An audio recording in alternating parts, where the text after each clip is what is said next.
ada wajib, ada sunnah, ada mubah, ada makruh, ada haram.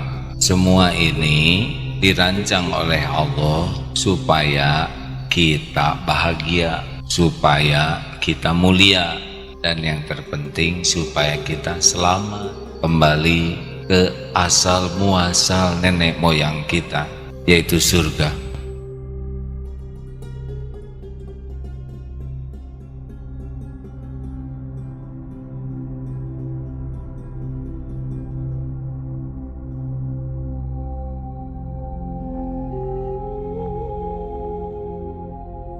Nabi Adam itu bukan penduduk asli dunia. Nabi Adam itu adalah penduduk surga. Demikian pula Siti Hawa.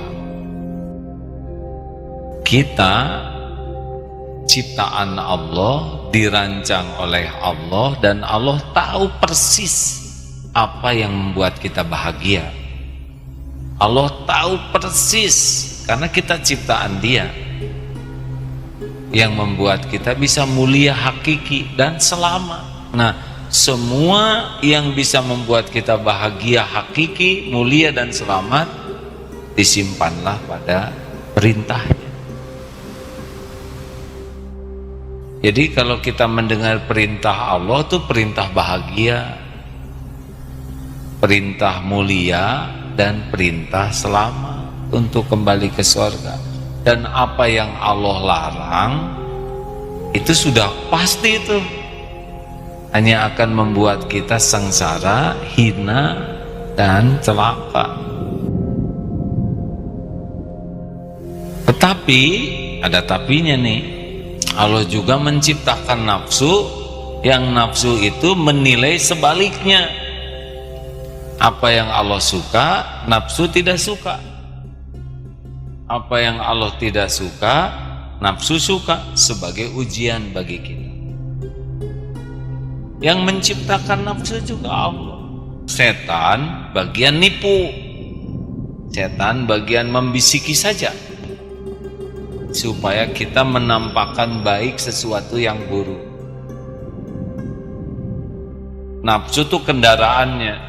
Tabiat nafsu senang kepada apa yang tidak disukai Allah, dan tabiat nafsu tidak senang kepada apa yang disukai Allah.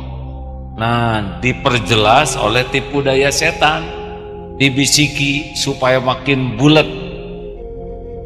Satu sisi Allah menurunkan ilmu agama supaya bulat tentang arti bahagia mulia yang asli. Taat itu melelahkan. Semua ketaatan tuh pasti pakai perjuangan. Tapi lelahnya taat itu dengan istirahat bisa hilang. Yang tetap itu adalah pahalanya. Capeknya hilang, pahalanya ada. Kalau ikhlas.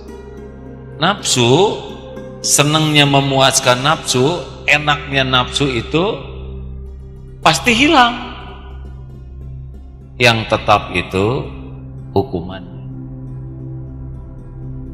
Misal orang berzina, kesenangannya dibuat tidak lama, tapi kehinaannya, kebinasaannya, hukumannya.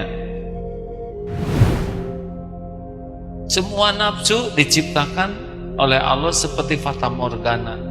Nampaknya menyenangkan, tapi ya begitu.